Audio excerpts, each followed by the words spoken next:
This video is made possible by our generous supporters on Patreon. Check out patreon.com/NWR for all the details.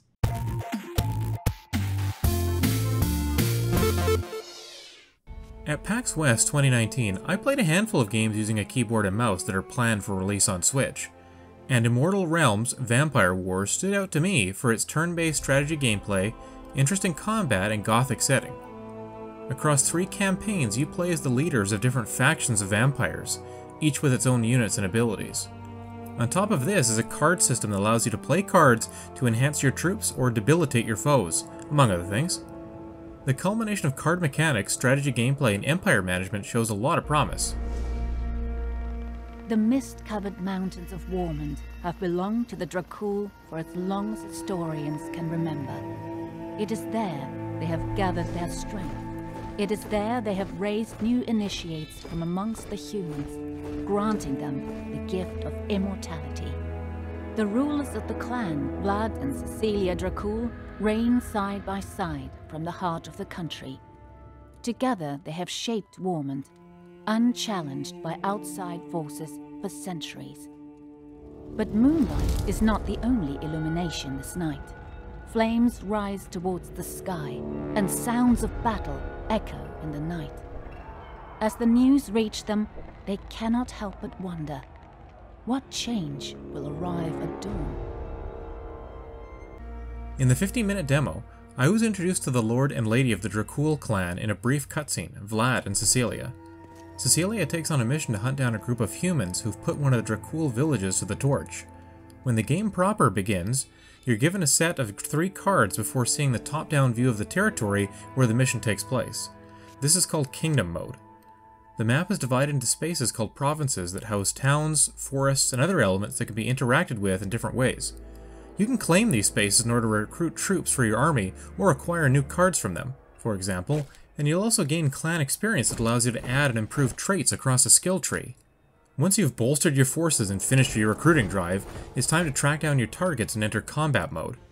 Moving into a space with enemy forces will initiate a battle that takes place on a different screen, a zoomed-in perspective that shows each of your individual troops as selectable units.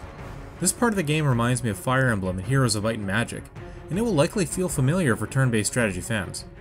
Before combat starts, you have a chance to rearrange your troops within a small section of the starting area.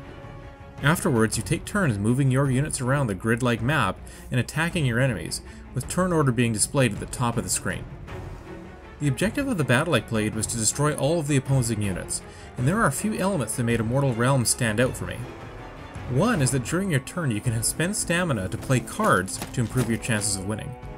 Given that you only have a limited number of stamina points and cards to play with different costs, you have to think carefully about which ones to use and when. Another neat element that I noticed is that you can gain bonuses to your attacks based on how many units you have surrounding an opponent, so your position on the battlefield becomes even more important. Overall, I found the combat segment of the demo very easy to get into, but I also thought that the movement and attack indicators on the map were a little faint and hard to see.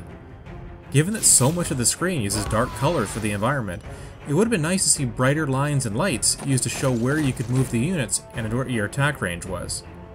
Damage indicators also looked lackluster and could use some kind of style or flourish in keeping with the theme of the game.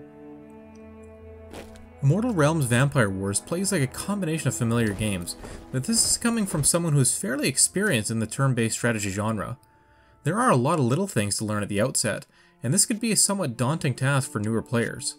I'm also very curious about how the experience will translate to consoles, since I was using a mouse and keyboard rather than a controller. We are seeing more and more titles being ported to consoles that were originally released on PC. Some of these, like Diablo 3, have worked out really well and made the transition seamlessly. If you have a thirst for all things vampire and strategy, keep an all-seeing eye open for Immortal Realms Vampire Wars when it comes to Switch in spring 2020.